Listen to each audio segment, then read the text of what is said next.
Chapter 1. The Architect Within, Solving the Mind's Greatest Mysteries. Consider for a moment the profound strangeness of your own existence. You are a creature capable of looking over your own shoulder, of contemplating your own origins, and of staring into a mirror to ask the most unfathomable question in the universe. Who am I? The entity asking that question, the entity experiencing the warmth of the sun, the thrill of a magnificent symphony, and the sting of a broken heart, is an isolated mass of tissue locked away in the pitch-black vault of your skull. This 3-pound universe of folded flesh, floating in fluid and completely sealed off from the outside world, somehow weaves the tapestry of your entire reality. It is the most complexly organized structure we have ever discovered, housing billions of tiny processing units that fire in an endless rhythmic dance. Out of this silent, dark electrical storm emerges the vibrant, colorful, and deeply emotional experience you call your life. For centuries, humanity has sought to understand how this silent architect constructs the mind. We have tried to map it, measure it, and categorize it. Yet, the most profound insights into the human brain do not always come from studying it when it is working perfectly. Instead, the deepest truths are often revealed when the machinery breaks down. Imagine a person who suffers a minor head injury in a seemingly trivial accident. Physically, he heals perfectly. His memory is intact, his intelligence is sharp, and his vision is flawless. But when he returns home and his wife of 30 years greets him, a look of quiet terror washes over his face. He recognizes her hair, her eyes, the shape of her jaw, and the sound of her voice. Every physical detail matches his memory perfectly, yet he is absolutely convinced that the woman standing before him is a brilliant imposter. He believes a duplicate has taken his wife's place. Society might quickly label such a man as hopelessly insane, rushing to diagnose him with a severe psychological break. But the truth is far more structural and far more fascinating. This man is not crazy. He is suffering from a highly specific disconnection within his brain's architecture. Normally, when you look at someone you love, the visual centers of your brain recognize their features and instantly send a signal to the emotional centers of your brain, creating a warm flood of affection. In this man, the accident severed that microscopic wire. He sees his wife perfectly, but he feels absolutely nothing. Because his rational mind cannot process how he could look at his beloved spouse and feel zero emotional warmth, it invents the only logical conclusion it can muster: this woman must be a fake. By deeply observing this tragic and bizarre anomaly, we do not just learn about a rare medical curiosity. We learn a fundamental truth about ourselves. We discover that love, recognition, and the feeling of familiarity are not just abstract poetic concepts. They are physical pathways inside the human brain. When we view the brain through this lens, every anomaly becomes a brilliant flash of light illuminating the dark corners of human nature. Science is often misunderstood as a pursuit requiring massive, multi-billion-dollar laboratories and unimaginably complex equations. But the true spirit of discovery is much closer to the mindset of a classic detective. It requires a quiet, patient observation of the world, a willingness to look at the exception rather than the rule, and the courage to ask simple questions about strange occurrences. When a puzzle piece does not fit, you do not force it or throw it away. You stare at it until the entire picture reshapes itself around that piece. The human mind is full of these anomalous puzzle pieces. There are people who vividly feel pain in arms they lost decades ago. There are those who suddenly develop an uncontrollable, explosive urge to laugh until they pass out. There are individuals who lose the ability to see a specific half of the entire universe. These are not mere medical oddities to be filed away in a textbook. They are our guides. They are the cracks in the walls of reality through which we can peer into the deeper machinery of consciousness. To understand the stories these anomalies tell us, we must first map the landscape of the brain itself. Picture it not as a biological organ, but as a sprawling, ancient metropolis. At the very base lies the brainstem, the ancient foundation of the city that governs the most critical primal functions like your heartbeat and your breathing. Rising above that is a rounded structure dedicated to the fluid coordination of your movements, ensuring that you can walk, dance, and run without thinking about the physics of gravity. Deep in the center of the city lies the bustling central station, a relay center where all sensory information, the sights, the sounds, the textures of the world arrive and are directed to their proper destinations. And wrapped around all of this is the great, wrinkled outer bark, the cerebral cortex. This is the modern, highly developed district of the city, divided into distinct neighborhoods or lobes. Here is where the highest levels of thought, planning, memory, and perception take place. It is where raw data is transformed into poetry, mathematics, and philosophy. For a long time, observers of this metropolis debated how it actually worked. Some believed the brain was entirely modular, meaning that every tiny function had its own specific, isolated building. Others believed it was entirely holistic, functioning as one giant, undivided mass where every part did everything. The truth, as it always is with human nature, is a beautifully intricate dance between the two. The brain is highly specialized, yet deeply interconnected. Consider the simple, everyday act of smiling. Imagine you are at a crowded family gathering, feeling tired and overwhelmed. Suddenly, a door opens and your absolute favorite person in the world walks into the room. Without a single conscious thought, your face erupts into a massive, radiant grin. Your eyes crinkle, your cheeks lift, and your posture opens up. This happens in a fraction of a second. The visual image of your friend traveled to the deepest, most ancient emotional centers of your brain, which instantly bypassed your conscious thought and orchestrated a flawless symphony of dozens of facial muscles. Your smile is entirely genuine because it is driven by the ancient reflexive machinery of your emotions. Now, contrast that with another moment at the exact same party. Someone points a camera at you and yells, "Say cheese!" You want to look happy for the photograph, so you consciously command your face to smile. But the result is completely different. The smile feels stiff, awkward, and slightly unnatural. It might reach your lips, but it rarely reaches your eyes. Why? Because the verbal command to smile is processed by the modern, conscious, thinking parts of your brain. That part of the brain is incredibly smart, capable of doing calculus and writing sonnets, but it has absolutely no natural talent for the complex physical choreography of a smile. It forces the muscles into position, like an amateur trying to play a grand piano. You possess two completely different neural circuits for the exact same physical action. By recognizing the difference between the forced grimace and the spontaneous grin, we prove that the brain is compartmentalized, yet wholly dedicated to the singular experience of being you. The same breathtaking specificity applies to how you record your life. We tend to think of memory as a vaporous cloud that permeates our entire being. When you think of a childhood summer, you feel it everywhere. But memory, too, has a distinct address.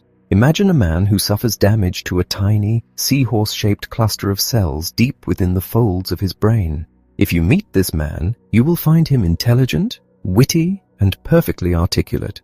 He can discuss complex philosophy, tell jokes, and effortlessly recall the details of his childhood. But if you leave the room for 5 minutes and walk back in, he will look at you with total blankness. He will introduce himself as if meeting you for the very first time. He is forever frozen in the present tense, trapped in a continuous fleeting moment. His condition reveals a staggering truth. The ability to lay down a new memory is not a mystical property of the soul, but a mechanical function of a specific, vulnerable cluster of tissue. Yet, the memories themselves are not stored there.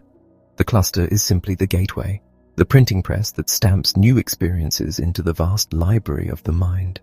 As we journey through the inner workings of the brain, we will encounter phenomena that defy common sense and challenge everything you believe about reality. We will explore how the mind constructs the illusion of the body, how it invents visions to fill the empty spaces, and how it actively filters out the truths it cannot bear to face. We are not just uncovering the mechanics of biology, we are pursuing the ultimate philosophical prize. We are watching the brain wake up, look at itself in the mirror, and finally begin to understand the ghost inside the machine. Chapter 2. Ghosts in the Machine. How the Brain Remaps Reality. Imagine a young athlete, vibrant and relentless, whose life changes in a deafening split second on a rain-slicked highway. In the aftermath of twisted metal and flashing sirens, he wakes up in a hospital room to the devastating reality that his left arm has been amputated just above the elbow. The physical recovery is brutal, but the psychological journey is far stranger. Weeks later, while sitting at his kitchen table, he watches a cup of coffee teeter near the edge. Without thinking, he reaches out to catch it with his left hand. He feels his arm extend, feels his fingers open, and feels the desperate grasp of his hand closing in the empty air. He is not crazy. He knows his arm is gone. He can look down and see the empty space where his limb used to be, yet the sensation of his missing arm is absolutely vivid. He can feel the hum of its nerves, the bend of its elbow, and the specific, undeniable weight of it resting by his side. This haunting phenomenon is the reality of the phantom limb, a ghostly appendage that lingers in the mind long after the flesh has been lost. For centuries, physicians dismissed these sensations as mere wishful thinking or the psychological byproduct of profound grief. They assumed that a patient simply wanted their arm back so desperately that their mind invented a comforting illusion. But the truth is infinitely more complex and reveals a staggering secret about how the brain constructs our physical reality. The phantom limb is not a memory, nor is it a ghost. It is a brilliant malfunctioning projection of the brain's internal map, a map that is fiercely struggling to adapt to a sudden and massive silence. To understand why a missing arm can still reach for a coffee cup, you must first understand how your brain perceives your body. Draped across the outer surface of your brain is a highly organized topographical map of your entire physical form. Every square inch of your skin is wired to a specific cluster of neurons on this map. When you stub your toe, the toe region of the map lights up. When you bite your lip, the lip region fires. But this map is not laid out with the logical proportions of a geographic globe. It is grotesquely distorted.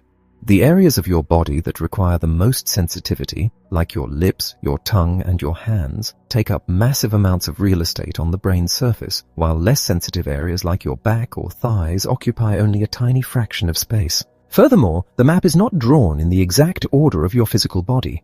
By a strange quirk of evolutionary wiring, the region of the brain responsible for feeling your face is located directly next to the region responsible for feeling your hand. When a person loses an arm, the massive cluster of brain cells dedicated to receiving signals from that hand suddenly goes completely silent. The bustling metropolis of the hand map becomes a ghost town, receiving no input, no touch, no warmth, no signals of any kind. But the brain, much like nature, absolutely abhors a vacuum. It does not simply let perfectly good neural real estate sit dormant. Almost immediately, the sensory wires from the adjacent areas on the map begin to sprout and invade the silent territory. Because the face is mapped directly next to the hand, the sensory input from the cheeks and the jaw spills over the border and colonizes the vacant hand area. Think about what this means for a real human being navigating their daily life. If a doctor were to take a soft cotton swab and gently stroke the cheek of a man who has lost his arm, the man would obviously feel the touch on his face. But because the wires from his face have invaded the brain area representing his missing hand, he will also feel a distinct, unmistakable sensation of that cotton swab stroking his phantom thumb. If a drop of warm water trickles down his jawline, he will feel the warm water trickling down the length of an arm that does not exist. Every time he smiles, talks, or moves his facial muscles, he sends a barrage of electrical signals that inadvertently stimulate the ghost of his lost limb. The brain is literally hallucinating the arm into existence because the newly crossed wires keep whispering that it is still there. Yet, this internal blueprint of the body is not merely drawn by our physical experiences. It is etched deep into our genetic code. Consider the profound reality of someone who is born completely without arms. If our body image was entirely dependent on the physical feedback of touching, grasping, and moving, a person born with only shoulders should have no mental map of hands whatsoever. But when you speak with individuals born this way, they will often tell you that they have felt phantom arms for their entire lives. When they talk, they feel their invisible hands gesturing in the air. When they walk, they feel the missing limbs swinging by their sides. They possess an innate, hardwired image of the human form that survives flawlessly, even when the physical body fails to match it. It is a breathtaking testament to the fact that you do not simply inhabit your body. Your brain comes pre-packaged with the architectural blueprints of what a human being is supposed to be. However, this incredible neural machinery can sometimes turn into an instrument of unimaginable torture. Many people who lose a limb do not just feel its ghostly presence. they feel it locked in a state of excruciating, unrelenting agony. Imagine feeling your hand clenched into a fist so tight that your fingernails are digging brutally into your palm, drawing blood that isn't there. No matter how hard you try, you cannot will the phantom fingers to open. This agonizing condition often arises because of a tragic loop of missing information. When you clench your real fist, your brain sends a motor command saying, "Clench." As your fingers tighten, the muscles, joints, and skin in your hand send a signal back up to the brain saying, "Okay, we are clenching, but stop now because if you squeeze any harder, it will hurt." That feedback loop protects you. But when a limb is missing, the brain sends the command to clench, and it waits for the feedback to tell it to stop. Because the arm is gone, that feedback never arrives. The brain, assuming the hand simply hasn't clenched hard enough yet, amplifies the signal. "Clench harder," it demands. The signal loops and escalates, winding the phantom hand tighter and tighter until the sheer intensity of the unmatched motor command is translated by the brain into blinding pain. The phantom is paralyzed by the silence of its own missing flesh. How do you treat a pain that exists in a body part you cannot touch, massage, or medicate? How do you unclench a fist made of thin air? The answer lies in realizing that the brain is a system of supreme logic, relying on visual and sensory evidence to construct its reality. If the brain is trapped in a loop because it cannot see or feel the hand opening, you must trick the brain into witnessing the impossible. Imagine placing a simple, open-ended cardboard box on a table. Down the center of the box, dividing it in half, is a vertical mirror. A woman who has suffered for years with a painfully clenched phantom left arm sits at the table. She slides her remaining, perfectly healthy right arm into the right side of the box. She positions her invisible phantom left arm on the other side of the mirror. When she leans forward and looks into the right side of the box, she sees the reflection of her healthy right arm in the mirror. But optically, the reflection perfectly overlaps the exact physical space where her phantom left arm feels like it is resting. To her eyes, her missing arm has just been miraculously resurrected. She then takes a deep breath and begins to move her healthy right hand, slowly opening and closing her fingers. As she does this, she watches the mirror. Her brain is sending the command to open both hands. For years, her left hand has sent no visual or physical feedback to confirm the movement. But now, her eyes watch the reflection of a left hand slowly, smoothly unclenching. The visual cortex screams to the rest of the brain, "Look, the hand is opening. It is obeying the command." The overwhelming visual evidence shatters the endless loop of the paralyzed motor signal. In that astonishing moment, the woman feels her phantom fingers release. The ghost fist uncurls. The agonizing pressure vanishes.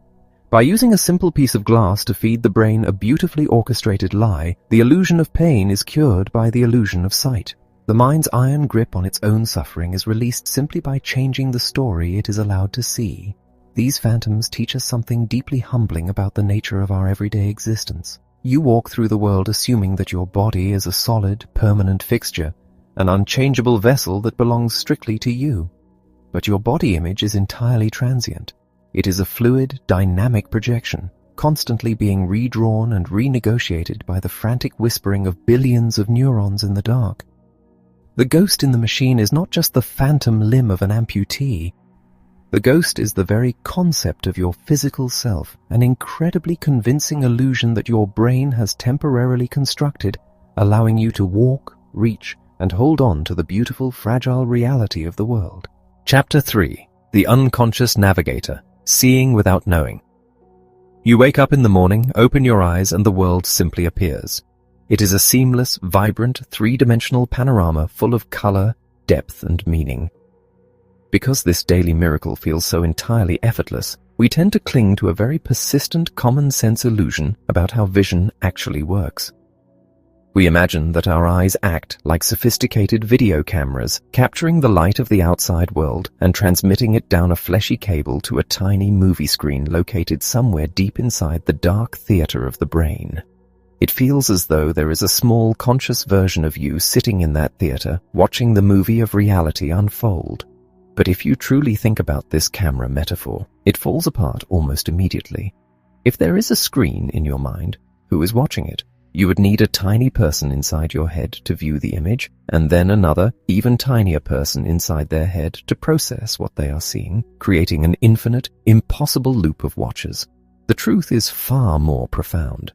Vision is not a passive recording. It is an active, highly fragmented, and deeply symbolic construction of reality. When light hits your retinas, the image is shattered into electrical impulses and sent to an editorial sorting office in the back of your brain, which then distributes the pieces to roughly 30 completely distinct visual processing areas. Your brain does not simply show you the world. It takes the world apart, analyzes its color, its motion, its edges, and its depth in separate, specialized factories, and then somehow knits those fragments back together to give you the illusion of a single, unified experience. To understand how staggering this division of labor really is, we must look at how the brain routes this visual traffic. As sensory information travels deeper into your mind, it essentially splits into two distinct parallel streams of consciousness, each with a completely different agenda. Think of them as two separate nervous systems coexisting in one skull, a beautifully orchestrated partnership between our ancient evolutionary past and our highly developed present. Imagine you are hiking through a dense primeval forest at dusk. Suddenly, a large, dark shape lunges toward you from the periphery of your vision. Before you can even formulate a conscious thought, before you can name the object or feel the emotion of fear, your body reacts. Your eyes lock onto the target, your knees bend, your hands raise to protect your face, and your adrenaline surges. You did not decide to do this. This lightning-fast, automatic survival response is governed by the older, more primitive visual pathway in your brain, often called the how or the action pathway.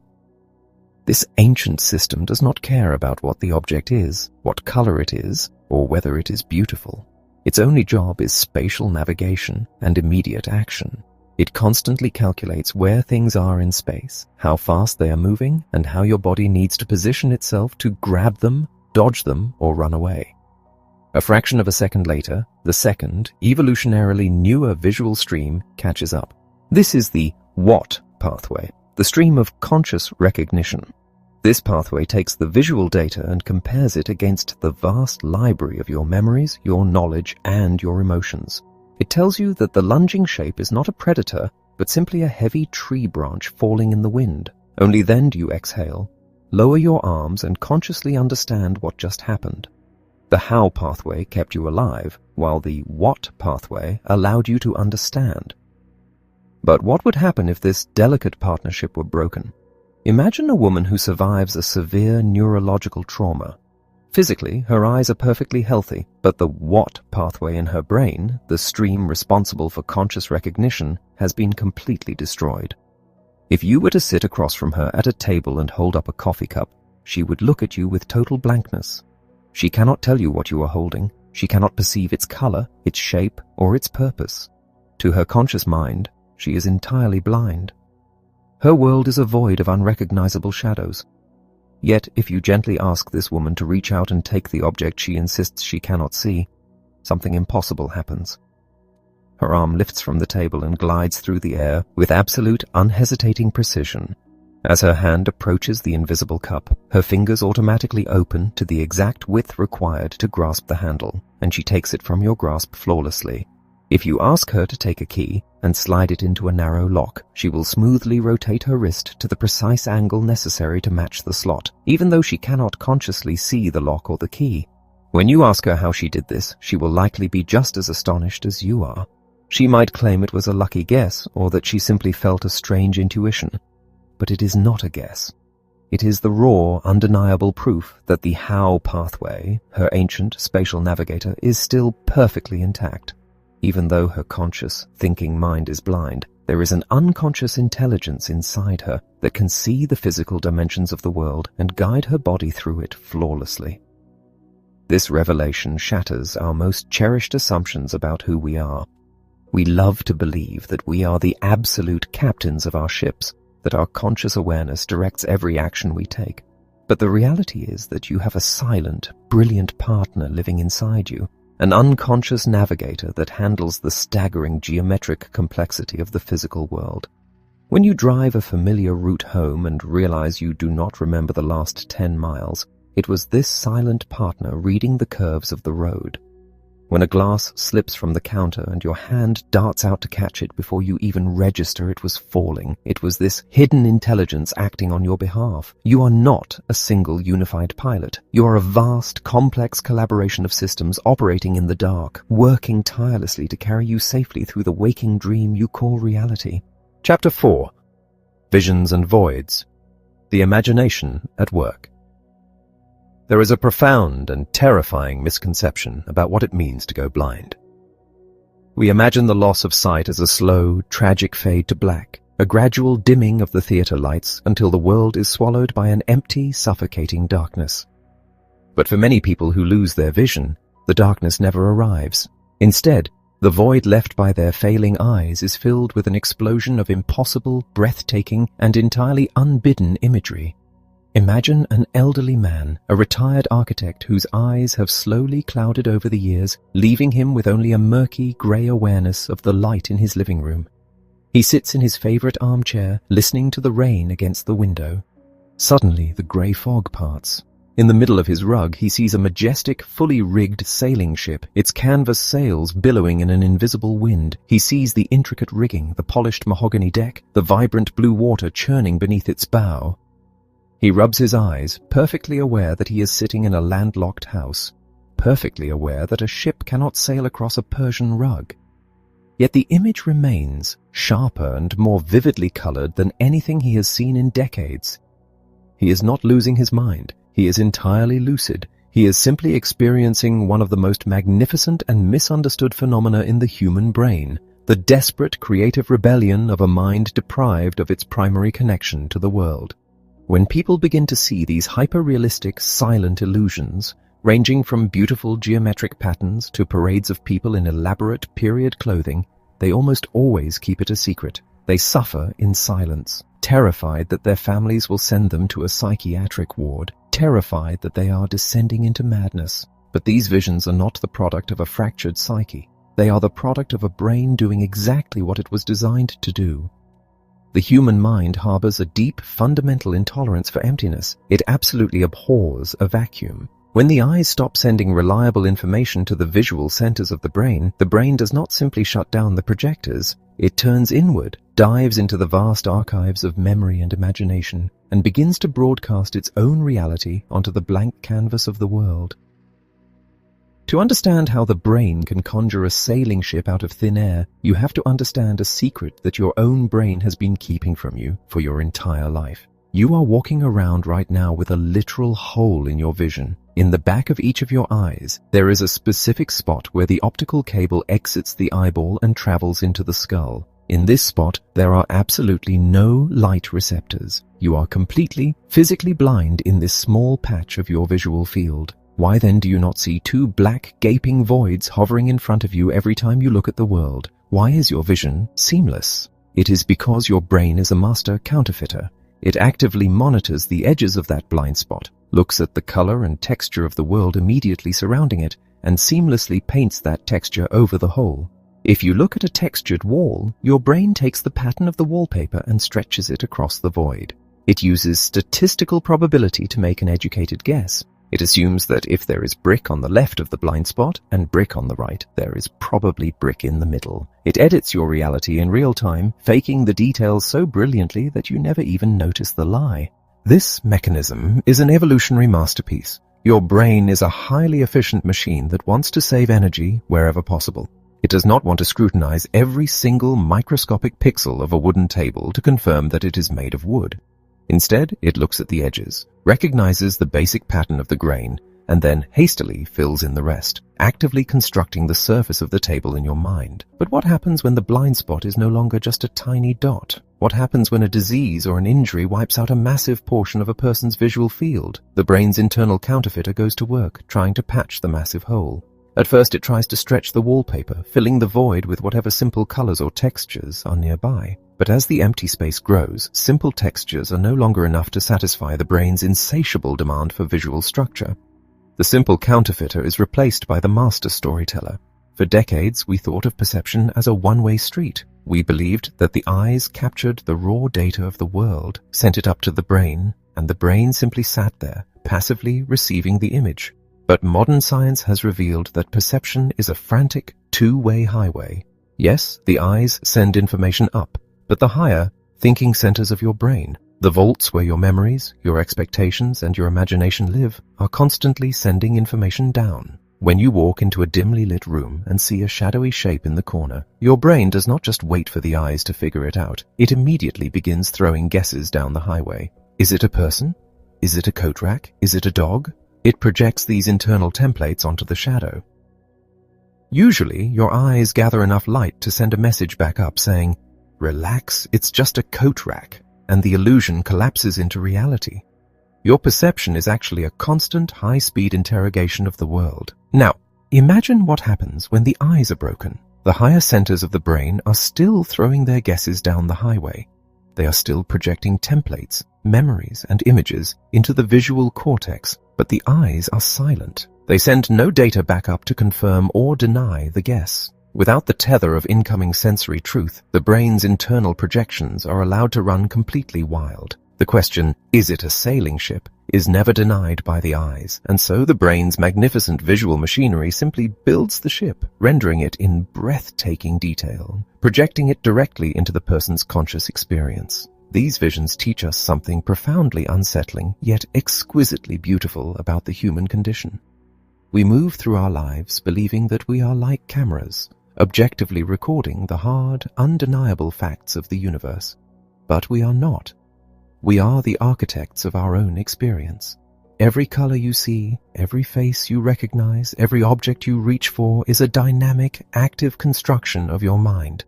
We are all, in a very real sense, hallucinating all the time. When our internal hallucinations happen to perfectly match the physical world around us, we call it reality.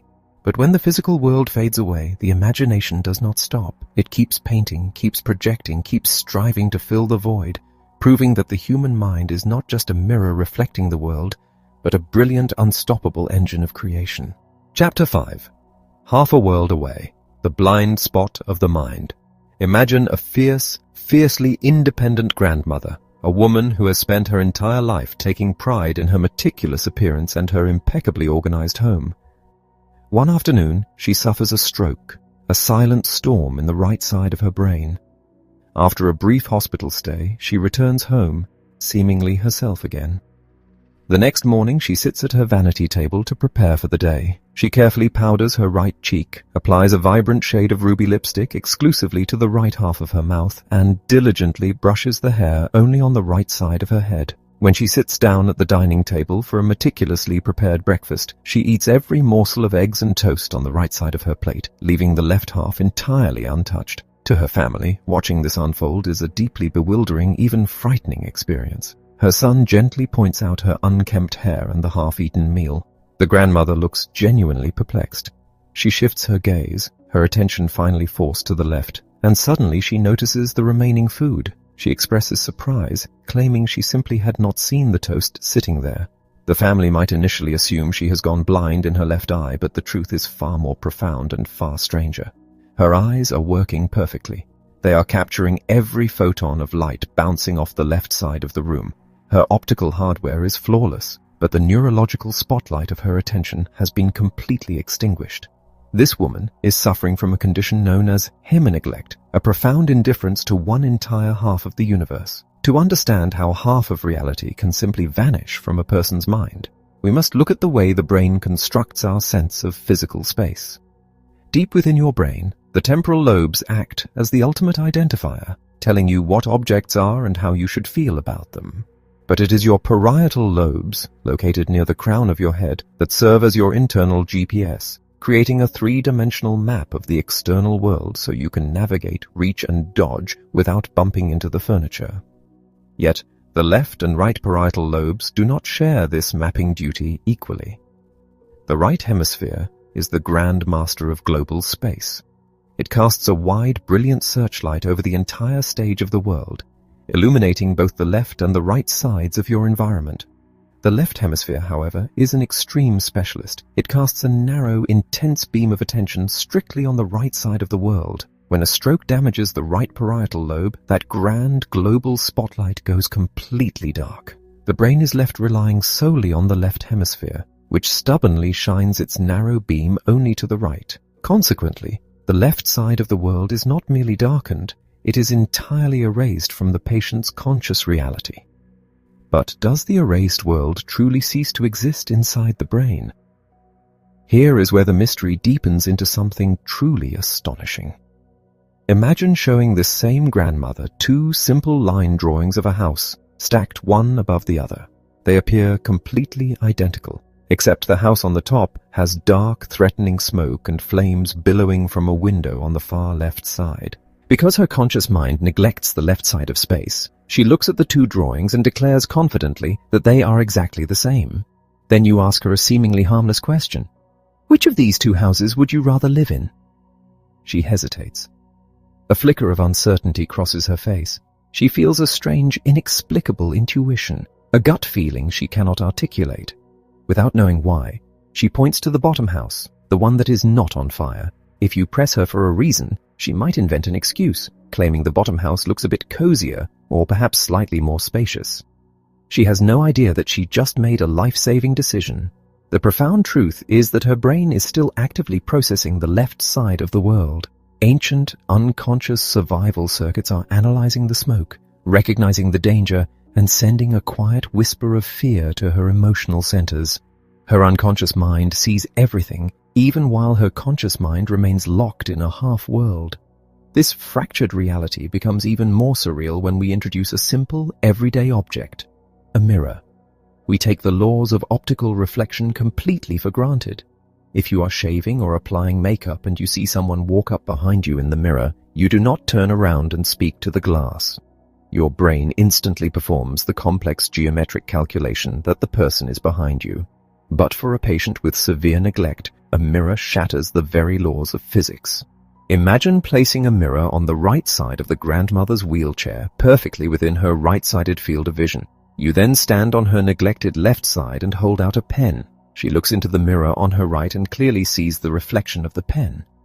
You ask her to reach out and grab it. Instead of turning to her left where the real pen is waiting, she reaches her hand straight forward and begins to claw at the surface of the mirror.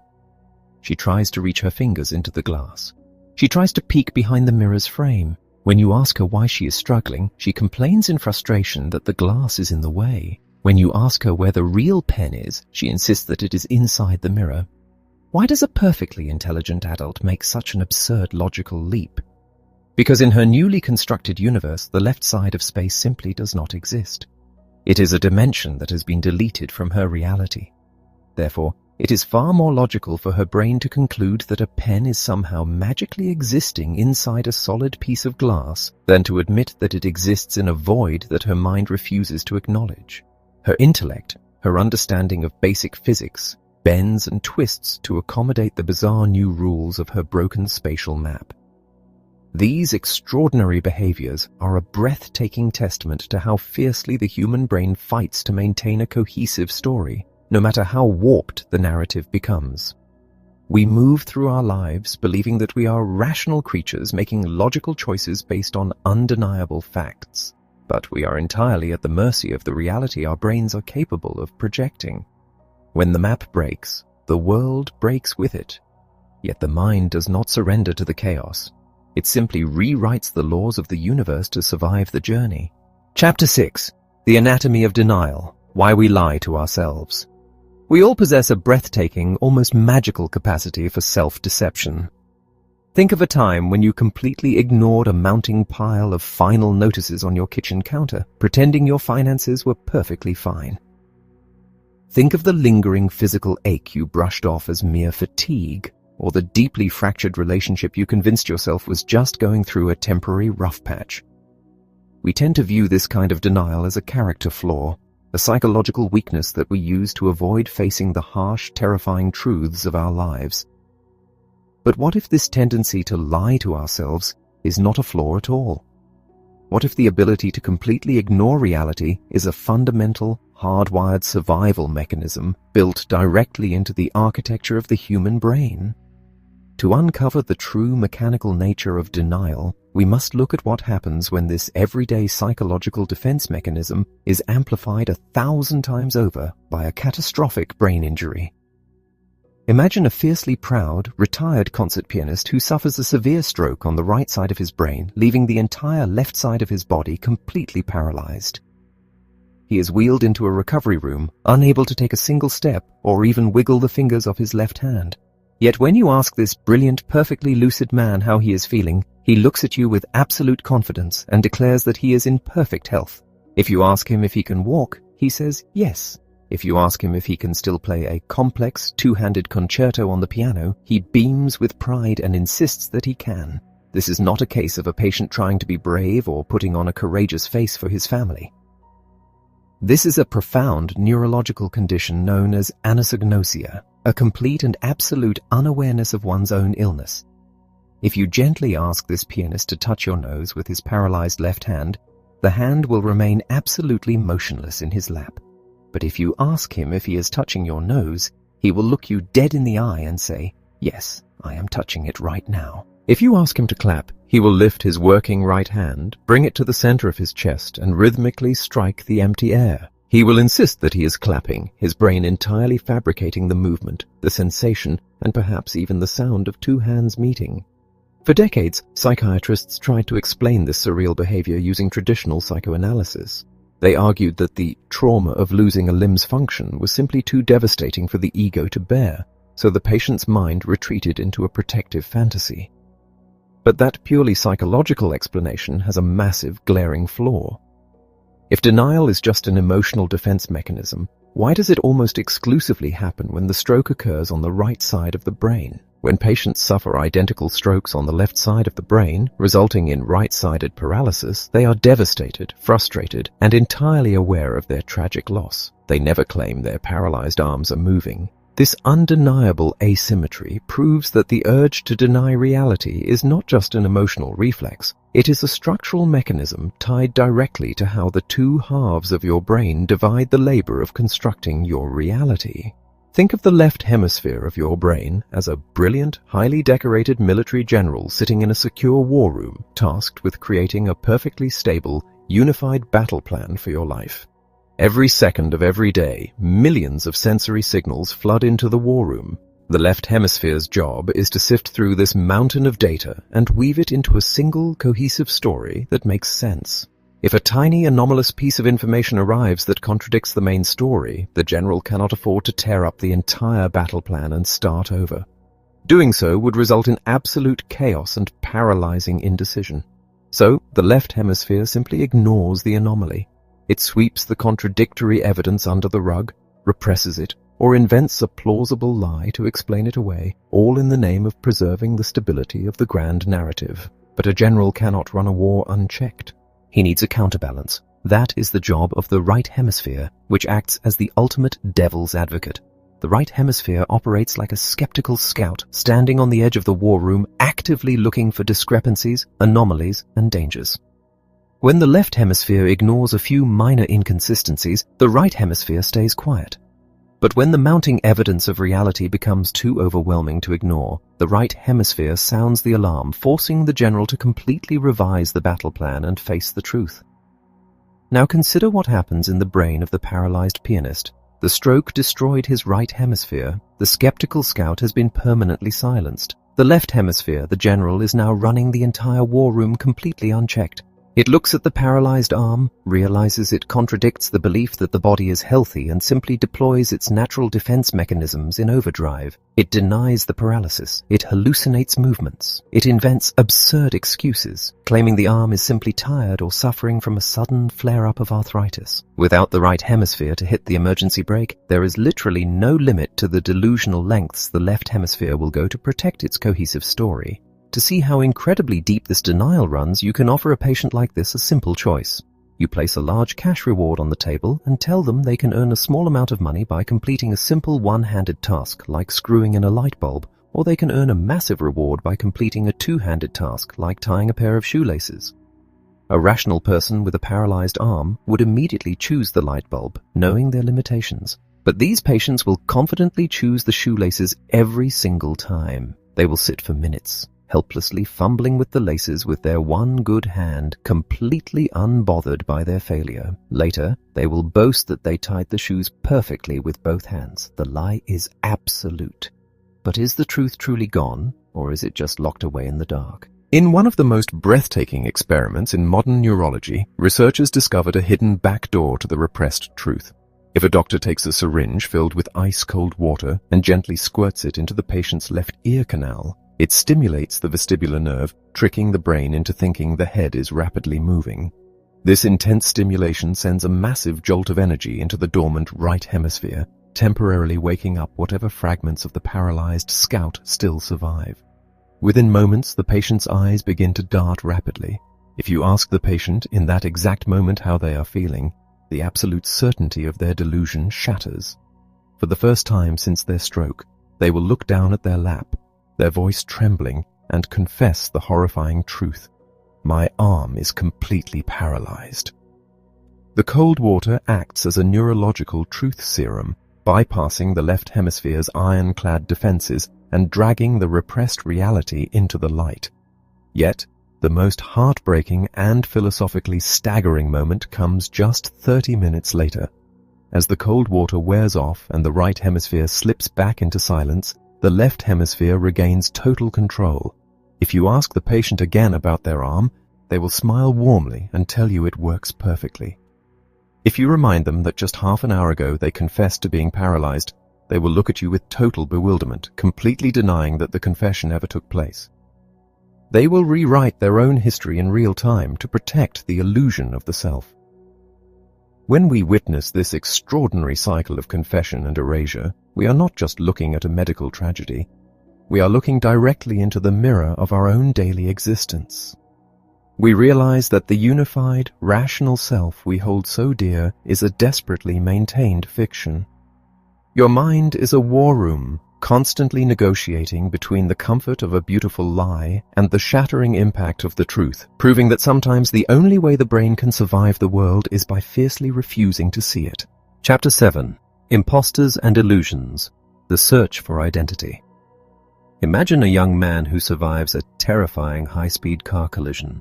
Against all odds, he pulls through the surgeries and the grueling physical therapy with his intellect, his memory, and his sharp sense of humor entirely intact.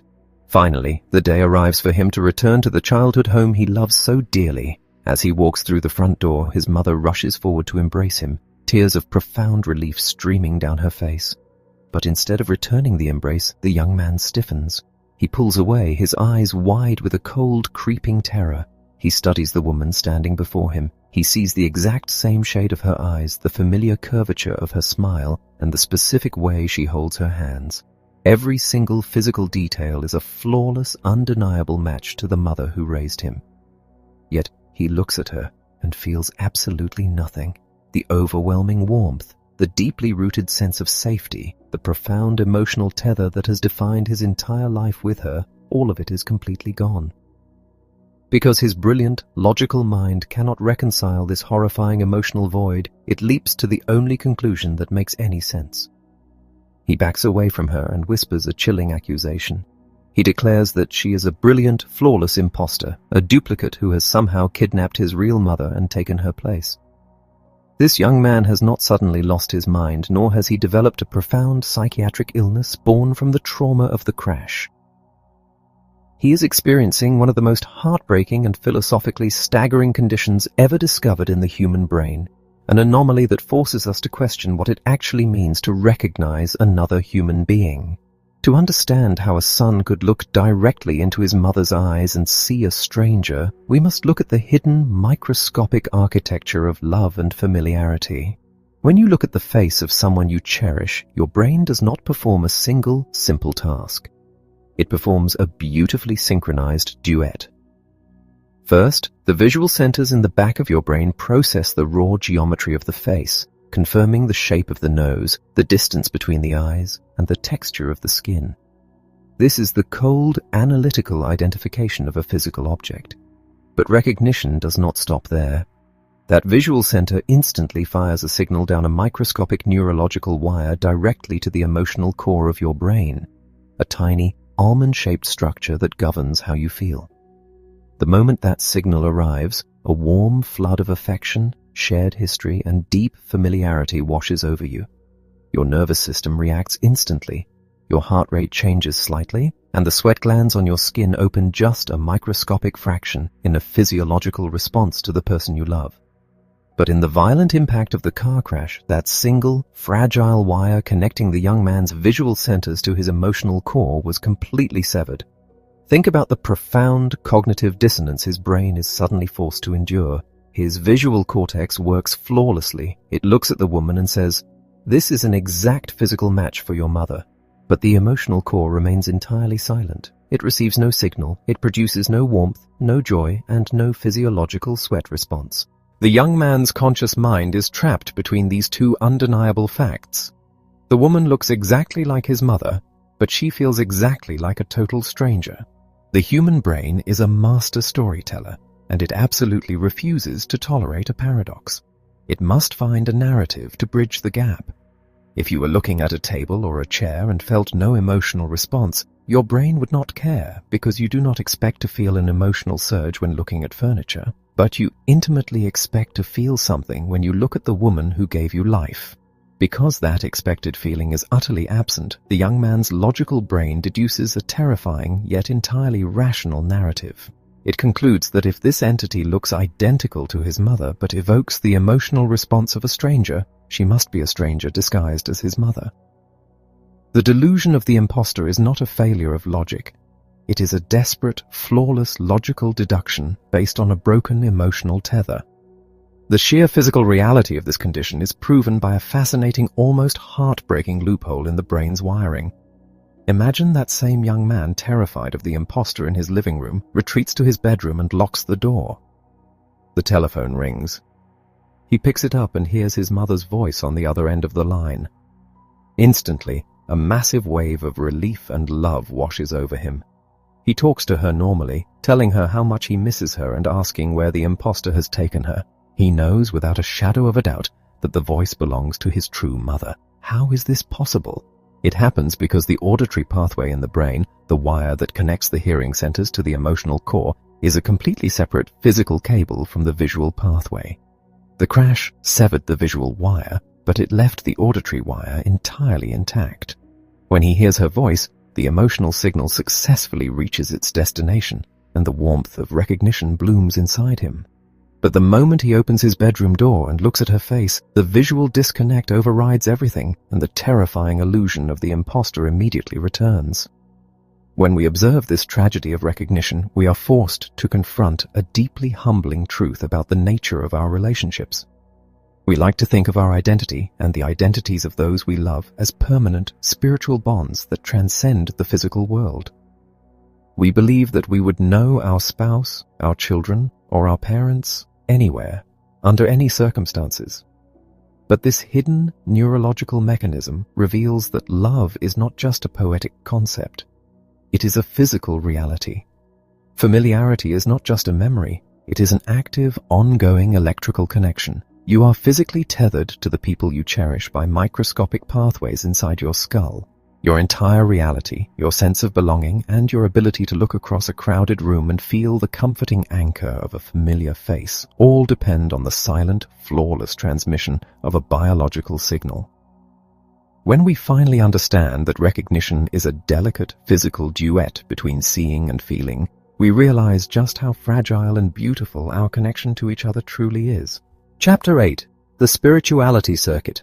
Believing and Being. Have you ever stared up at a night sky, far away from the glare of city lights, and felt a sudden, overwhelming sense of unity with the cosmos? For a fleeting second, the boundaries of your physical body seem to dissolve, and you feel profoundly connected to the infinite fabric of the universe. For most of us, these moments are rare and ephemeral, a momentary rush of awe that fades as quickly as it arrives. But imagine what it would be like if that feeling did not fade. Imagine waking up every single morning with the absolute unshakable conviction that the universe is speaking directly to you, that every leaf on every tree is vibrating with sacred meaning, and that you have been chosen to understand the deepest truths of existence. Picture a deeply practical man. For 40 years he has lived a quiet, predictable life. He manages a local hardware store, balances his checkbook to the penny, and views the world through a lens of strict, unyielding logic. He has no interest in poetry, philosophy, or the divine. But one afternoon, a microscopic, almost undetectable electrical storm sweeps through a very specific region on the side of his brain. It lasts only a few moments, passing like a shadow over the sun. But when it fades, the man is entirely transformed. He looks at a simple beam of sunlight cutting through the dust in his store, and he is suddenly brought to his knees by its absolute, heartbreaking beauty.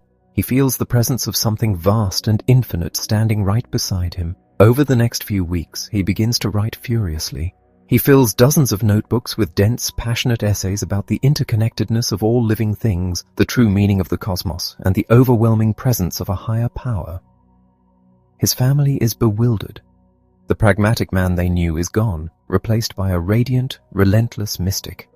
To the outside world, this sudden transformation might look like a profound spiritual awakening, or conversely, a descent into madness.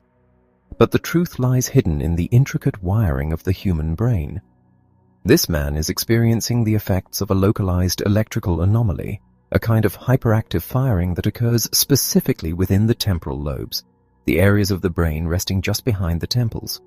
Tucked deep inside these lobes is the limbic system, a primitive cluster of tissue that acts as the emotional gateway to your reality. To understand how this changes a person, you must understand what the limbic system actually does. Imagine it as a brilliant, invisible highlighter pen inside your mind. Every second of every day, a tidal wave of sensory information crashes into your brain. If you had to process the emotional significance of every single detail, you would be paralyzed. So, your limbic system acts as an editor. When you see a predator, the limbic system highlights it in neon red, triggering terror. When you see your child, it highlights them in warm gold, triggering love. But it leaves the vast majority of the world unhighlighted, ordinary, and mundane. You can walk past a fire hydrant or a park bench without feeling a sudden rush of profound emotion because your limbic system has correctly deemed them unimportant. But when an electrical storm kindles the pathways of the temporal lobes, the connections to the limbic system are supercharged. The invisible highlighter pen is suddenly pressed down hard, permanently, on everything. The emotional amplifier is cranked up to the absolute maximum. The mundane world vanishes, replaced by a landscape where every single object, every passing shadow, and every whispered sound is suddenly infused with ultimate cosmic significance. The man in the hardware store is not crazy. His brain is simply highlighting the dust in the air and the wood on the shelves with the exact same emotional intensity that you or I might feel when witnessing the birth of a child or staring into the Grand Canyon. When individuals experience these storms, they consistently report encounters with the divine. They speak with gods, they commune with angels, and they claim to understand the secret architecture of the universe. This raises one of the most profound and unsettling questions in the history of human thought. If a microscopic electrical glitch in the temporal lobe can reliably produce the overwhelming sensation of religious ecstasy, what does that mean for the existence of the soul? Are our deepest spiritual beliefs, our sacred texts, and our desperate searches for meaning nothing more than the accidental misfirings of a 3-pound lump of biological tissue? It is incredibly tempting to use biology to dismiss the divine, but to do so is to miss the far more magnificent truth hidden in this circuitry. The fact that the human brain possesses a dedicated pathway for spiritual ecstasy does not prove that the divine is an illusion. It proves that the capacity for transcendence is literally woven into our biology. Why would the human brain evolve a specific, dedicated network that allows us to feel connected to the infinite? We are not just survival machines programmed to eat, sleep, and reproduce. We are meaning-making machines. We are biologically equipped to look up at the stars and feel awe. We are wired to seek out the sacred. The electrical storms in the temporal lobes do not invent the concept of God. They simply force the door of perception wide open, revealing a capacity for profound connection that slumbers quietly in the minds of every single one of us. Chapter 9. The Body's Strange Truths, Laughter, Loss, and Illusion. Have you ever stopped to consider how utterly bizarre the physical act of laughing truly is? You are walking down a street or sitting across from a friend at a quiet cafe. They say something unexpected, something that subtly shifts your perspective of the world. Suddenly, your abdominal muscles begin to spasm involuntarily. Your breathing becomes jagged and interrupted. You throw your head back, expose your vulnerable throat, and emit a series of loud, barking, explosive vocalizations. If an alien were to observe this behavior without any emotional context, they might assume you were suffering from a sudden violent medical emergency. Yet this bizarre physical reflex is our universal human signal for joy, relief, and amusement. Why do we do it?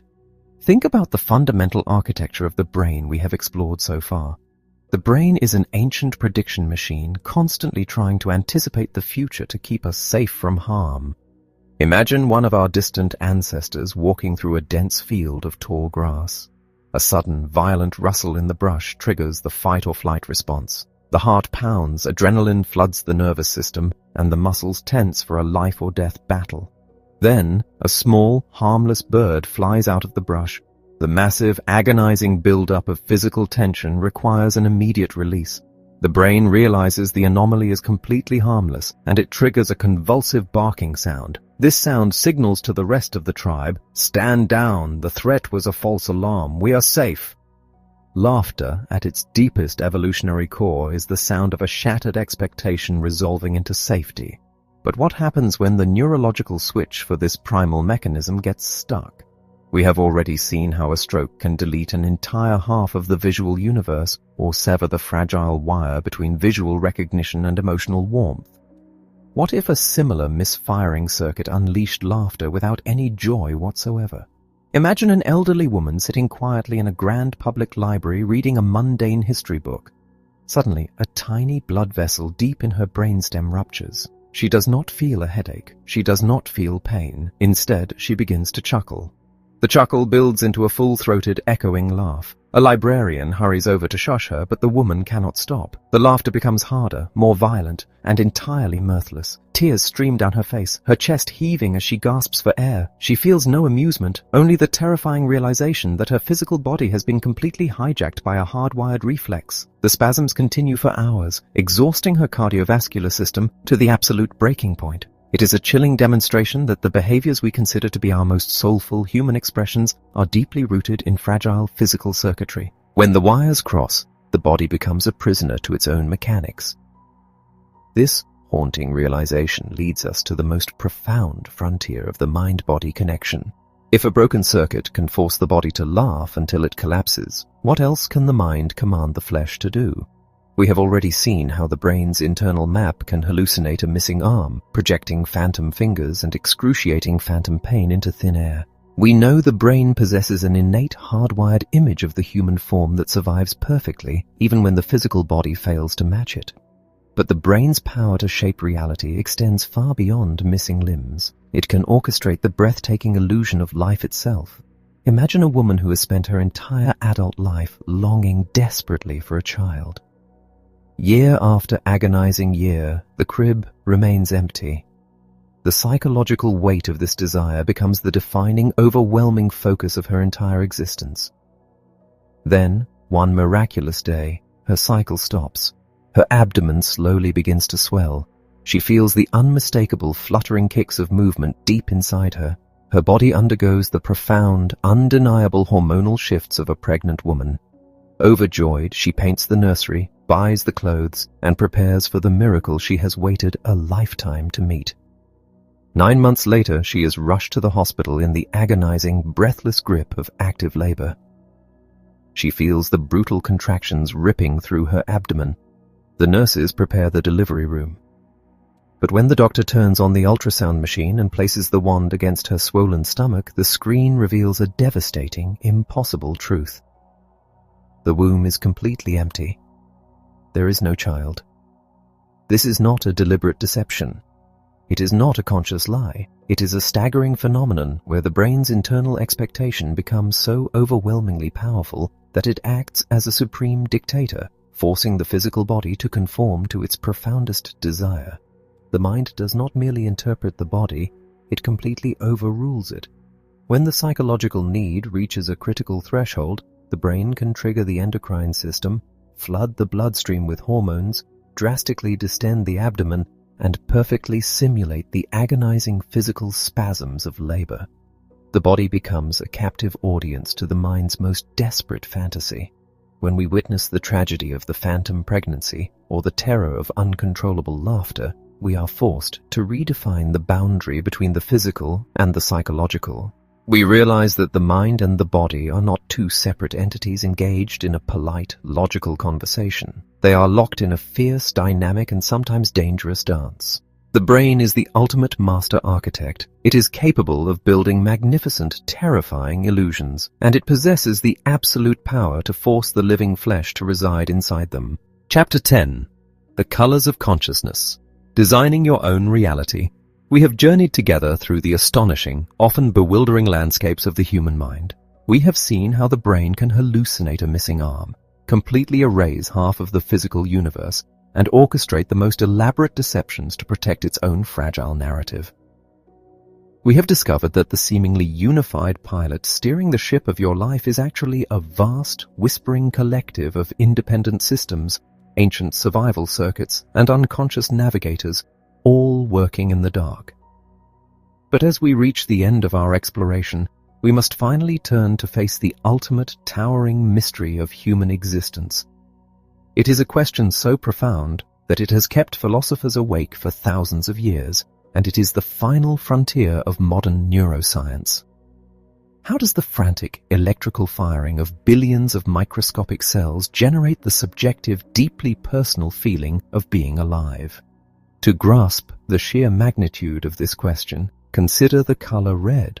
Imagine a brilliant, dedicated scientist who has lived her entire life in a completely enclosed environment where everything is meticulously painted in shades of black, white, and gray. She has never seen a single drop of color. However, she has dedicated her life to the study of optics and neurobiology. She knows the exact wavelength of red light. She understands precisely how those photons enter the pupil, strike the retina, and trigger an electrical cascade down the optic nerve. She has mapped the exact regions of the visual cortex that process this signal. In mathematical and biological terms, she knows absolutely everything there is to know about the color red. Then, one day, the heavy metal door of her monochrome room swings open. She steps outside into a sunlit garden, and for the very first time in her life, she looks down and sees a blooming, vibrant crimson rose. In that fraction of a second, as the light hits her eyes, she learns something that all her textbooks, all her equations, and all her anatomical charts could never, ever teach her. She experiences the feeling of red.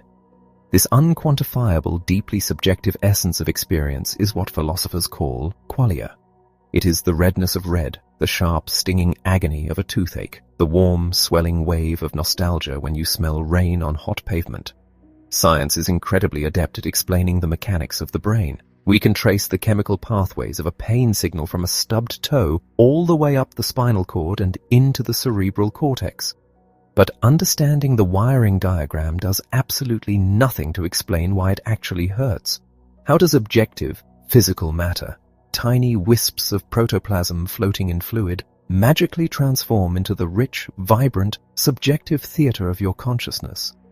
The answer begins to emerge when we realize that perception is never a passive reception of the world, but a relentless, active construction. Your brain is not a camera taking photographs of reality. It is an incredibly sophisticated artist painting a masterpiece in real time. We have seen how the brain seamlessly patches the literal blind spots in our vision, using statistical probability to fill in the missing pieces with whatever texture happens to be nearby. This perceptual filling in is entirely involuntary. Your visual neurons make irreversible decisions about what is out there, and they serve that finished image up to your conscious mind as undeniable truth. But your mind also possesses a higher, even more miraculous ability, conceptual filling in. As you sit in your chair right now, you cannot see what is directly behind your head. Your perceptual visual system cannot fill in that massive void, yet your imagination can. You can easily visualize the wall behind you, or picture a friend sneaking up to tap your shoulder, or imagine a flock of birds taking flight in the space just out of sight. This dynamic interplay between the strict, hardwired rules of perception and the boundless, free-flowing power of imagination is where the magic of consciousness truly lives. You are actively designing your reality every single second of your waking life, deciding which sensory inputs to trust, which memories to summon, and which possibilities to entertain. When we finally pull back the curtain and look at the raw mechanics of the brain, it is tempting to feel a sudden sense of emptiness. If our sense of self is just a temporary illusion maintained by competing hemispheres, if our deepest spiritual moments are just electrical storms in the temporal lobes, and if our love is just a physical wire connecting our eyes to our emotional core, does that diminish what it means to be human? If the ghost in the machine is just a phantom, is our existence nothing more than a biological trick? The truth is the exact opposite. Realizing that you are the product of biology does not strip away the magic of your life. It elevates it to an almost incomprehensible level of wonder. You are not a separate, spiritual entity dropped into a mechanical universe. You are the universe itself. You are made of the exact same carbon, nitrogen, and oxygen that forged the ancient stars. For billions of years, the universe was a silent, sprawling expanse of burning gas and dead rock. But through the agonizingly slow, magnificent process of evolution, that dead matter organized itself into cells, then into complex networks, and finally into the staggering architecture of the human brain.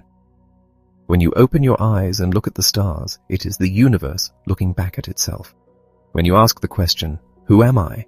it is the cosmos finally waking up from a billion-year slumber, looking in the mirror and trying to understand its own reflection.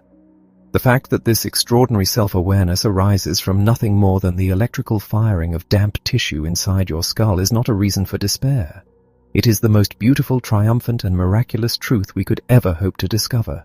You are the architect, you are the observer, and you are the masterpiece.